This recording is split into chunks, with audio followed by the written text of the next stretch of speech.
J'espère que tu vas bien. Aujourd'hui, on va se trouver sur un nouveau format où je vais te parler de lâcher prise. Je vais t'expliquer qu'est-ce qu'il faut faire pour lâcher prise et pourquoi on a du mal à lâcher prise. Qu'est-ce que c'est le lâcher prise?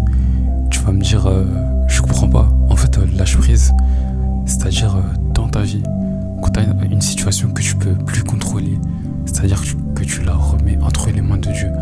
Lâcher prise, c'est pas abandonner ce que tu étais en train de faire. C'est pas forcément de fuir ta réalité ou ta situation, de plus prier par rapport à ça, ou de plus forcément, tu vois, avoir la foi. C'est dire, en fait, Dieu, dans ma situation, je comprends pas tout, mais je décide de lâcher prise si tu vois que j'ai le contrôle. Et on peut faire notre part, on peut faire notre démarche, mais Dieu, il n'a rien contre ça. C'est ce qu'il voudrait parce que la foi sans les actes, c'est une foi morte. Ça veut dire, elle n'est pas en action. Elle ne bouge pas. Et le ciel ne va pas bouger si tu ne bouges pas toi-même. Deux exemples bibliques, peut-être tu les connais, peut-être tu les connais pas. C'est l'histoire d'Abraham et Isaac.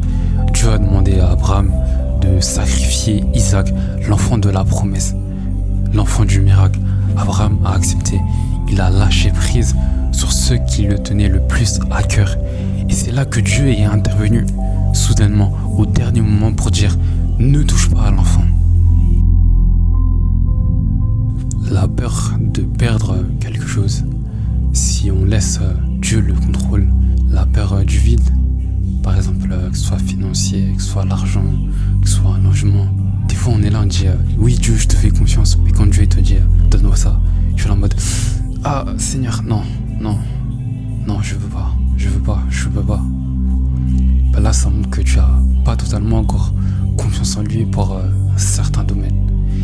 Et l'impression que si tu ne fais pas, bah ça veut dire que Dieu il va pas agir dans ta situation, alors que c'est totalement tout le contraire de ce que Dieu il voudrait faire.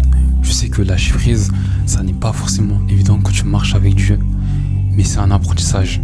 Et Dieu, il ne va jamais te regarder avec un regard en colère, dans le sens ouais tu m'écoutes pas, tu fais pas ci, tu fais pas ça, je me retire.